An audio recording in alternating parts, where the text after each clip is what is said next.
ladies and gentlemen. Welcome back to CSR. I'm your host, Attorney Sarah Jane Sugitan, proxying for Mr. Larry Bruhard for tonight's episode.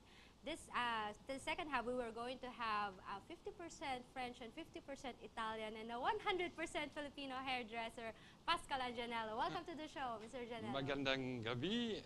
Wow, very good. Maraming salamat for having me. Yes, well, definitely the Philippines is lucky to have, if I may say so, a protege of no less than Vidal Sassoon. And I am curious though, when did you get into hairstyling? I was very young. I was actually a kid, 13 years of age, when I was starting hairdressing. And you already wanted to be a hairstylist? Yes, almost by accident, but actually, yes. Mm-hmm. Yes, but at 13, were you already working with Vidal Sassoon? No. I was, of course, very, very young, and it wasn't possible. I didn't have any knowledge at that time about fashion, hair, and nothing. I mean, it came actually by a fantasy that I didn't want to go to school anymore, and then I wanted to do something with my hands, something creative. And hairdressing was, as far that I was going with my own mother to the hairdresser, the whole environment, and it was something which I found very nice, very pleasant. And I wanted to do something like that. So I was taking the decision to start into the business. At that time, it was possible to start age 14, but I was just on the limit. Like so I was like officially right. Yes, and then I did a normal apprenticeship, which is very normal in Europe to start with. And so... That's how you started? Yes, exactly. And you say you are now 100% Filipino. May I ask why?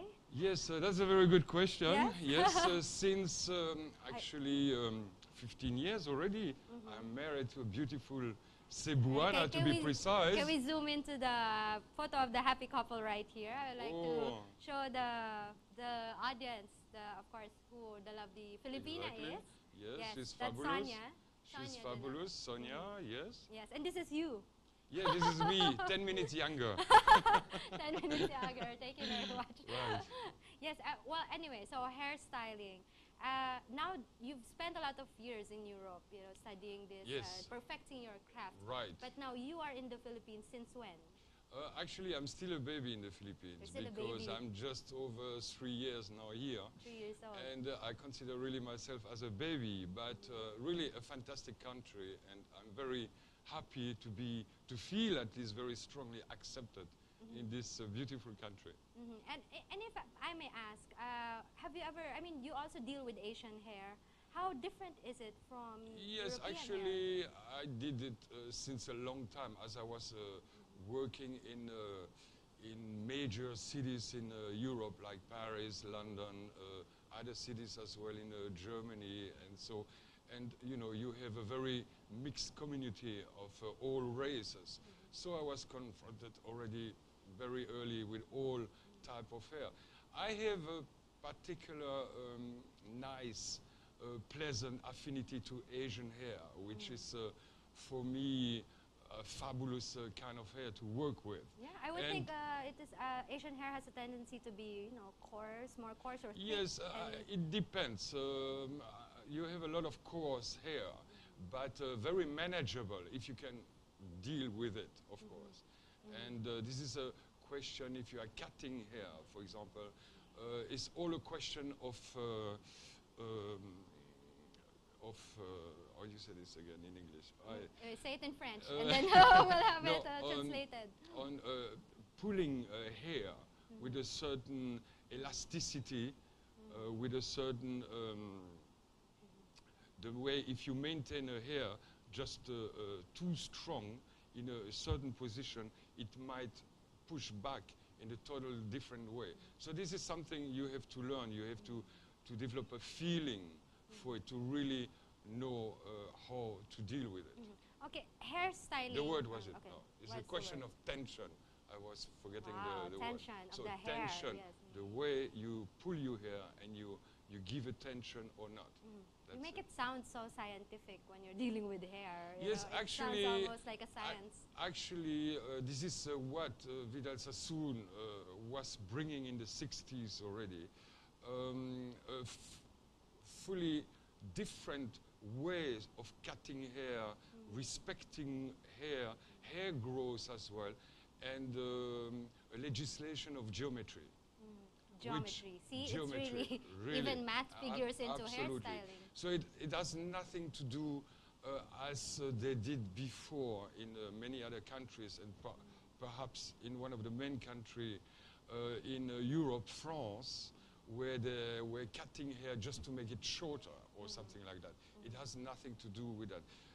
The purpose of cutting hair with Vidal Sassoon, when he was starting this amazing revolution, was really to create shapes according to bone structure, to hair texture, and as well to the look of a person. And this is a very important thing. So as the geometry is very, very large, you have endless kind of shapes to create. There are very many shapes. And it makes a lot of fun because the way you move your head, your body, and whatever, hair in whatever shape are following your movement, are alive. And this, of course, has to be done with possibly very healthy hair. Yeah. Me as a person who goes to the salon, for example, normally when you work with a hairdresser, they ask you, well, what kind of cut would you like, and then they give you suggestions, and then they cut it very fast and then blow dry it, and then the shape is not the same as when you left the salon after your haircut. It's not really like that actually, because I hear they are not really listening to you. They are more imposing things on you and whatever. Now, how about you? How do you work with a first client? of all, my philosophy is as much as possible to respect wishes, because first of all, hairdressing is as well a business. And the visit of a client in a salon one time is no business. So one time is no business. Permanent coming back and whatever, this is business. So actually, you should behave that way, that you will do everything for a client to come back in your salon. So I'm respecting wishes. And for that, I have to listen to her wishes, if any wishes are there. Of course, if no particular like style wish, whatever, then I can, of course, suggest styles and whatever. Since you are a hairstylist, I might as well ask this. There is a myth in the Philippines that you have to wash hair every day. I mean, okay, my question is, how frequently should we wash our hair?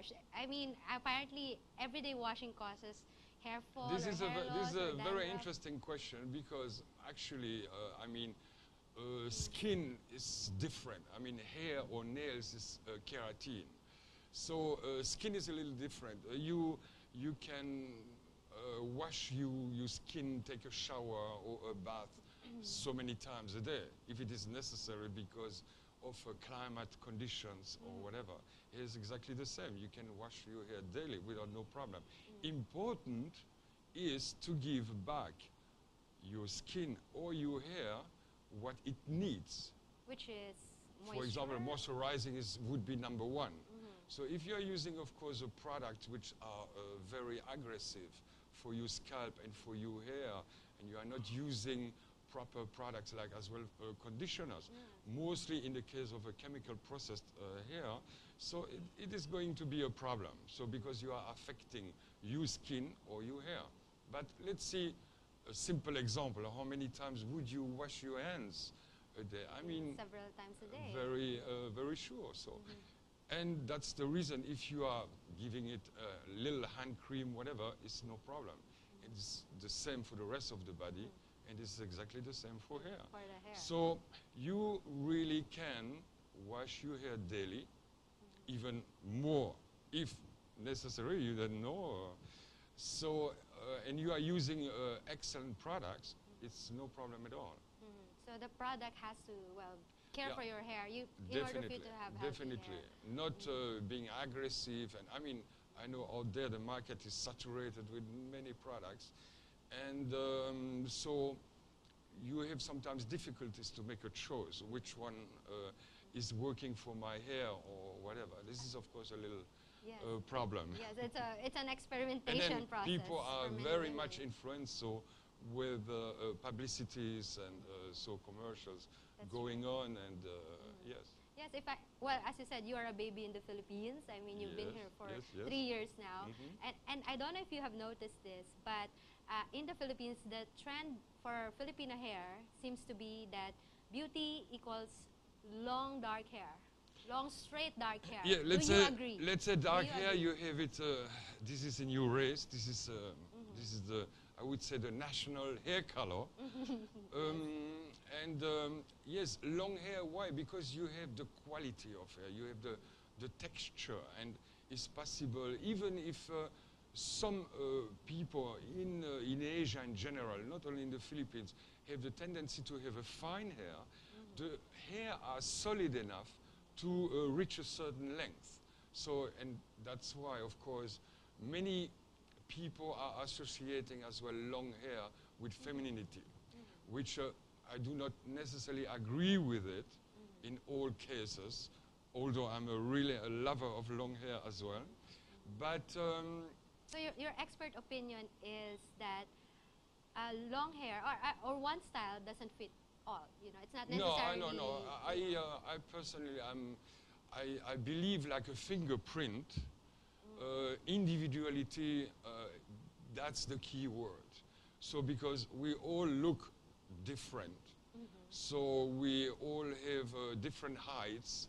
I'm talking about you have other different heights. So okay. And that's why I mean you should work individually. I mean, if you are respecting, watching, paying attention to the bone structure, so and then you see where you can go, and so that's why the problem as well. A haircut can be more recognized more in shorter hair than in long hair. It's beautiful long hair, but I see it very natural, very simple, and very healthy. But otherwise, a haircut, it has to be, of course, clean, very properly. A long hair needs a haircut regularly as well. I would really recommend. By regularly, yeah. How frequently should really one have recommend a haircut? all hair arrive to a certain age. I would say age 21, because normally it's a cycle 7 years old, 14, 21, and then arrive to this. The body actually is going down, starting. So your hair need to be cut every 4 to 6 weeks. 4 to 6 weeks, starting Really? 21 years old. Because you will avoid that way that the ends are having a warning out of the end. So it's no longer a sharp line. As I can see, you have a very good haircut. So, and I believe you cut my hair. So sharp that way. To maintain it, you have really to cut in this rhythm of 4 to 6 weeks. So to maintain a good shape, or even, for example, I mean, I meet many women with shorter hair. They wish to have longer hair. It is really possible to get there, and this is, for me, the only way to get there with cutting regularly. The only thing is that the hairstylist has to respect wishes, once again, of a client, of a customer, to get really there with the length. Okay, so if you want to grow your hair long, if one wishes to grow her or his hair long, he or she still has to cut it every 4 to 6 weeks. Definitely. You know, sometimes it's so pleasant and funny in the same times. In the Philippines, my experience, if I meet someone and this someone knows suddenly that I am a hairstylist, so they asking me, so do I need a haircut? No, I'm not coming now. I will come in 6 months because I grow my hair long and whatever. This is unfortunately wrong. And there, I feel a little bit that people are like scared, or talking about cutting only, it represents suddenly short hair for them. It's a psychological aspect behind, which is very sad, because I do not want to be categorized in a hair terrorist class. So I'm a hair lover and not exactly not a the terrorist opposite. of Well, hair. and that's why if I cut hair is to maintain hair healthy, beautiful, and if the wishes are there, I really want to have to help to grow long hair. There's no problem with that. I notice you have long hair. Yes, probably I still belong to the late hippie time. The hippie That's time. why, so I cannot really associate myself with shorter hair. I see that. I have here a photo of your mentor, Vidal Sassoon, who visited Yes. the Philippines apparently during the time of Yes. former President Marcos. So can we zoom in Absolutely. on this one? He is Vidal shown- Sassoon yes. came as well in the Philippines. In the Philippines, yes. So he's shown here, that's the First Lady, Ming Ramos. And Yes. Vidal Sassoon is in the middle. Yes, he was as the one in the well with middle. a fabulous British hairdresser living in London, now an artist in painting, is H. Peters. And yes, I think he was promoting his product at that time.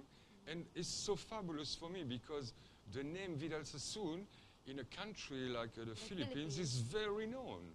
It's well known. He Is had a very product well line, known, etc. and it's fabulous because the Philippines is, unfortunately, in a way, if I may say, a country who doesn't really, I'm talking about hairdressers in the Philippines, they do not necessarily have the facility to travel like other countries, like Japanese, Koreans, Taiwanese, Hong Kong people, whatever, going to London or going to Los Angeles in the academies of Sassoon and other brilliant hairstylists. And I mean, it's very sad because I always say, since I'm here, the Filipinos are the Italians of Asia. And by that you In mean? other words, I'm saying that because I feel a huge potential of learning very fast in this country, and the love as well to creative businesses. So if Filipino, and I hope I will play a part in this in the next future, would have the chance to be properly teach Trained, yes. and trained, they educated. would become really amazing. I mean, you see it, for example, if I may talk about this, Yes, go ahead. musicians. Musicians in the Philippines are fabulous. Very They have talented. voices, very talented, and it is the same in many different artistic fields. Yes, funny, there are world-renowned Filipino fashion designers and Absolutely. couturiers, but Absolutely. I don't think we have really a world-renowned hairstylist It or a has, hairdresser. it has, unfortunately, to do with the economy and the facilities to go abroad. I think although now Philippines is changing, I mean, the person who make me very aware about it is, of course, my wife, because she left the Philippines for a period of time of almost 20 years, and she was quite surprised about the picture of the Philippines once we came back.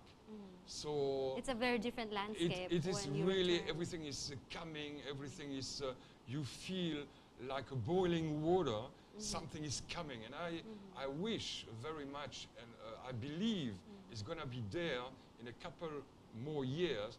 Philippines are going really to be much more international. And so, for example, I was very glad before to see Filipino products now starting really to become very international.